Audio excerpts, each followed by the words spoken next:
monstermen. Arr! Arcing from afar. Arr. All right, so we're doing another one of our remote location video monstermen shows. It's time. Jack APC, New year. Jack APC and Hunter Shea with who? Robert Stava, that is. I was throwing it to Hunter to introduce you, and he dropped the ball. Oh. Oh, well, I thought he would introduce himself. Yeah, Robert Stava is an author who I met, was it 2 or 3 years ago now, when I started a writing group in our area. And we've stayed friends ever since, even though the writing group has since disintegrated. But Robert is... He writes some really cool, creepy, strange stuff. Well, you've got a great nickname. You're the king of Hudson Valley Horror. People have been actually like that. That's pretty funny. You've got some books that really center on the whole Hudson Valley area, which we're all in the Fairfield County, Hudson County, right. New York City area. So to us, it's like that's Sleepy Hollow and 684. So okay. The big news is that Robert has a new book out. So why don't you tell us the name of the book and a little bit about it? All right. Well, it's the name of the book is The Feast of St. Anne's. Oh, it's creeping up there. Actually, it's creeping up over here too. I need a copy. Yeah. Right. And it's a novel that's actually 4 novellas. It's set on the yearly carnival that occurs in this town of Wyvern Falls here in the Hudson, and it's the 4 separate. Actually approach this sort of as a as how do you write a carnival story that hasn't been done already? I mean, obviously the great one was Ray Bradbury's Something Wicked This Way Comes. And it's a popular theme. So I was trying to figure out how to tackle this without being a cliche. And so I came up with this idea of just 4 overlapping stories that are standalone by themselves, but they also overlap. So you've got character and plot things that go on in between them. So the first of the tales is a story called The Red Baron's Daughter. And it's focused on these 2 young boys. One's Ecuadorian, the other one's a Portuguese kid.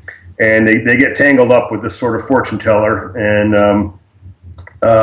she leads them into this sort of a web, and there's a monster that goes back to the deadly skies of World War I. So it's got a whole historical backdrop that gets into all that. You got a second story, which is it's called The Lonely Dancers, and essentially it's about a band that shows up for their gig 30 years after they were killed in a tragic accident. Nice. And there's sort of it's sort of an homage to an actual real band, and there's more on that called Bram Tchaikovsky. The third story is called Lorenzo King and the Dunderberg Imp, and that's sort of a new spin on an old legend up here in the Hudson called the Dunderberg Imp. Was a character first written about by Washington Irving, and he lives up on the Dunderberg Mountain there, and he's sort of a goblin that vexes sailors and whatnot going up and down the river. So in this one, that's sort of an updated take on that. You've got this Latino media guy named Lorenzo King, and he gets tangled up with the imp, and then it involves all sorts of crazy stuff starts going on. His rivals, the Ghost Seekers International, come up, and then there's the Queen's chapter of the Jedi Knights get tangled in all this, and so it's. Did you say Jedi Knights? There actually is there is actually a group called the Jedi Knights in New York. When you said the imp, you've already hooked everybody who's into Game of Thrones. You have a captive audience. Cool. And then the fourth tale is called Hey Dummy, and it's sort of a twist on the usual ventriloquist dummy story, but this one takes it in, I think, a whole different direction. Always creepy. Mr. Marbles. Yeah, Mr. Marbles. Well, did you guys ever see Magic? Oh yeah. Oh yeah, that's. I mean, that's sort of the classic, but. I'm sorry. I was just doing the dummy thing in the commercial. I remember, like, the head would turn real slow. Yeah, that was Anthony Hopkins pre-Silence of the Lambs. That's right. Presto magic, now it's me. So that's kind of it. It takes these so you have these 4 different angles of looking at this carnival. Again, the characters sort of go in crossover between them, and it's all set in this village, so called Wyvern Falls. This is the coolest thing I think that you've done is Wyvern Falls. It's not real per se. It's based on an area, correct? It kind of it is and it isn't. See, there's the trick, Yeah, and it's kind of like your Castle Rock. Yes, in a way. I mean, it's sort of an amalgam of a lot of towns up and down the river here. So, but so it's like you almost can get there. Yeah, exactly. Well, your first book, at Van Eyckmann's request, also took place in Wyvern Falls. So you've got some deep mythology now going on. Yeah, and there's again, and then there's also 2 more novels coming out that are also based. There's a whole series, so I'm actually on the 5th with them. And short stories too, right? Yeah, I developed a bunch of short stories that are also set. So you get to kind of follow some of the characters and their sort of sub adventures, and so basically you've got these sort of core of main characters. And then you have a bunch of sub characters, and sometimes these short stories will just kind of follow, what they do and some of their adventures. So, sorry, go ahead. You were a graphic designer in a previous life, and I think it really shows because the covers that you come up with, the graphics are top notch. Awesome. And to me, the thing that blew me away is your website. It's better than websites that big publishing houses put together. Well, thanks. Yeah, well, I used to do web design too. Director multimedia.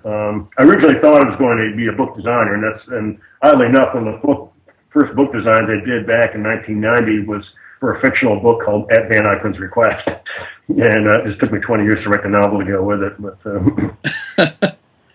so this particular book set in Wyvern Falls, when I started reading it, it got me thinking about some of the shows that we actually currently have on TV. How do you think it fits in with the themes of the shows like Sleepy Hollow, that's on the Fox Network, or American Horror Story, that their latest one, the Coven series that ended a few months ago? Yeah, well, it's right in line with that. It was interesting. I went to a book signing for Anne Rice in the city back in October, and she came right out and said, we're kind of in this golden age of historically based supernatural horror, and it's kind of interesting. There's a whole bunch of stories that are out there. You also got the show Grimm, that are really looking at like old legends and folklore, and not just tackling the standard sort of zombie vampire werewolf cliches that are kind of been beaten to death, I think. And so there's all these shows that are leveraging these local legends and folklore.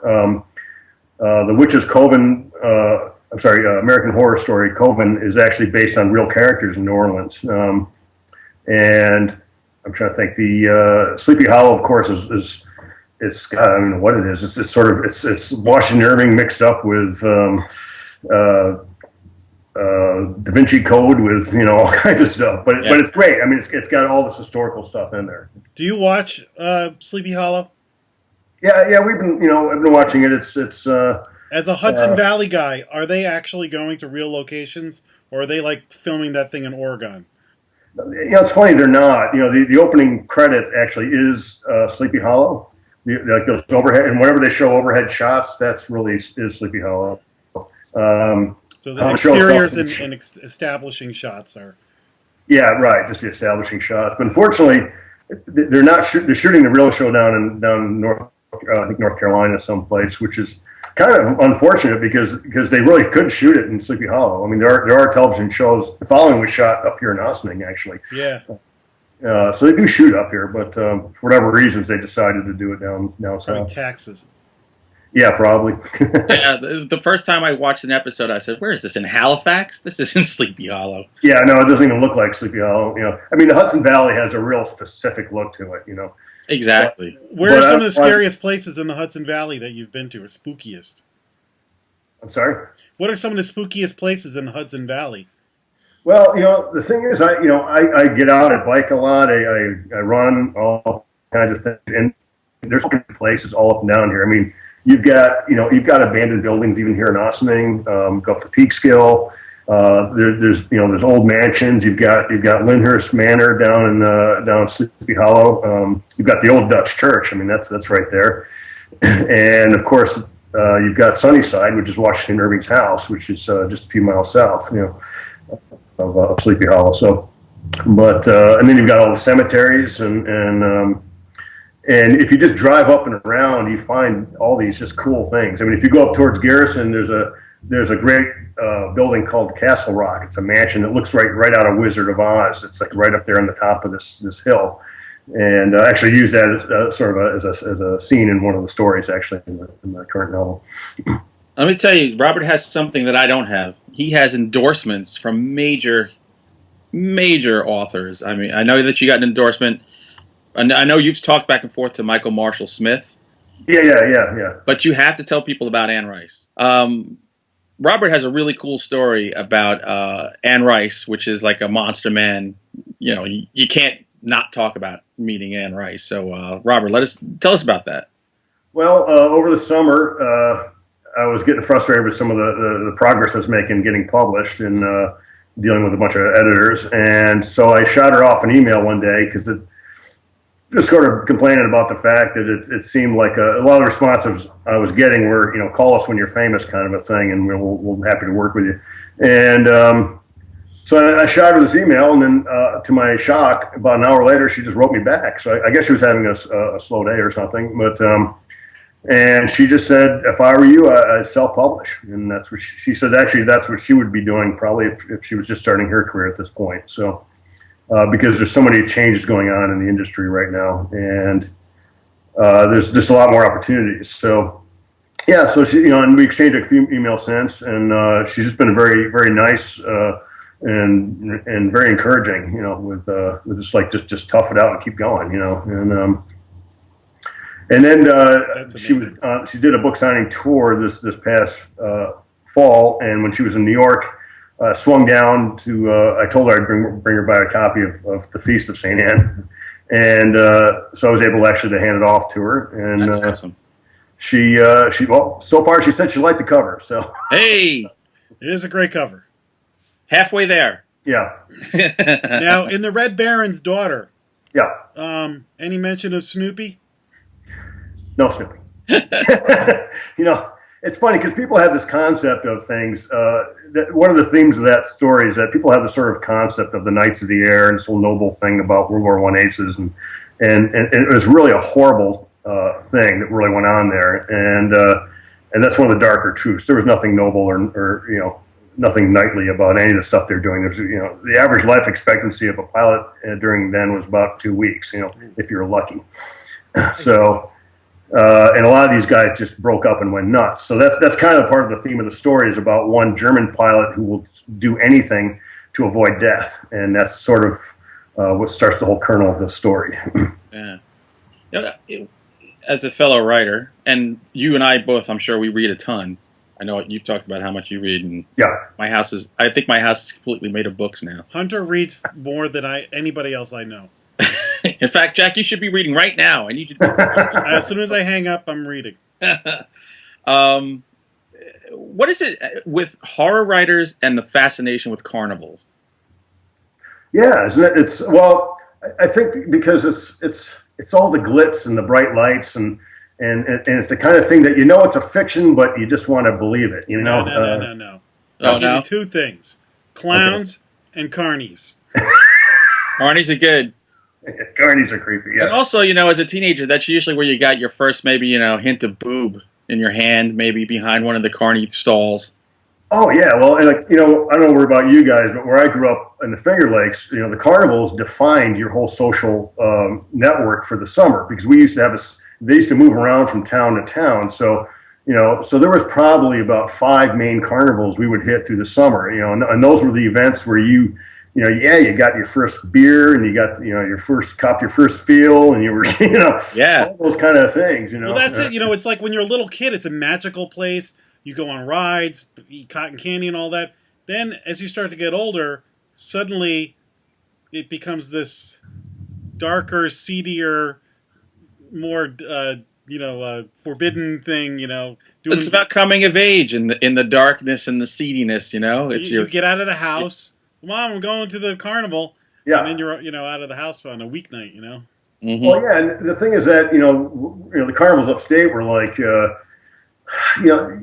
it's all pre-internet and stuff. So during the summer, when you lived where you lived, and you didn't really see a lot of people from school until you were back in school. But you got to see them at the carnivals, and that was kind of like where you kind of caught up on like who's seeing who, and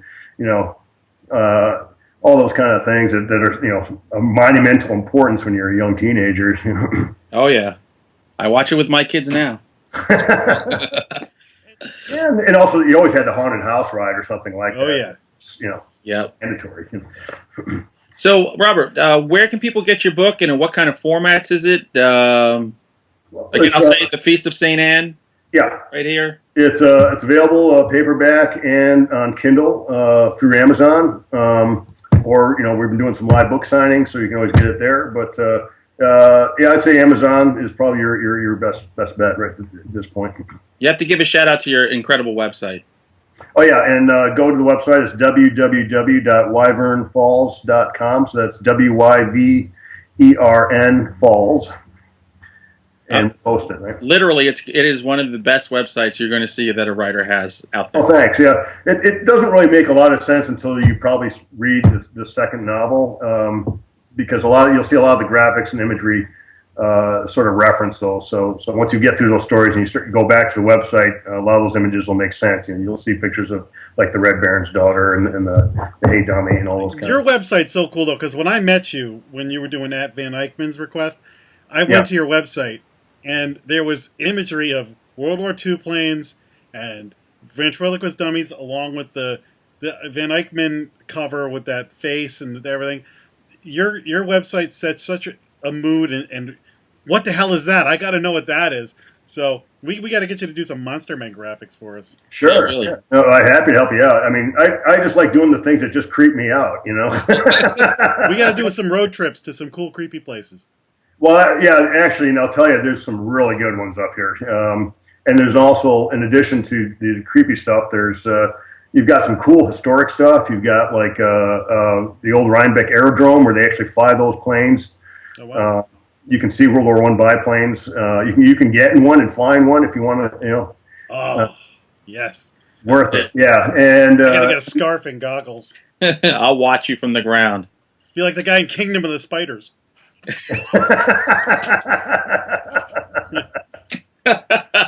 You know what though? We're talking about judging a book by its cover and judging a website by the graphics. I got to tell you, what's in the actual pages of the book is even better than the graphics. Oh, thanks. I love that Van Eyckmann's request. I can't wait to. I'm psyched that it's 4 stories too, because I have a short attention span. So. Yeah.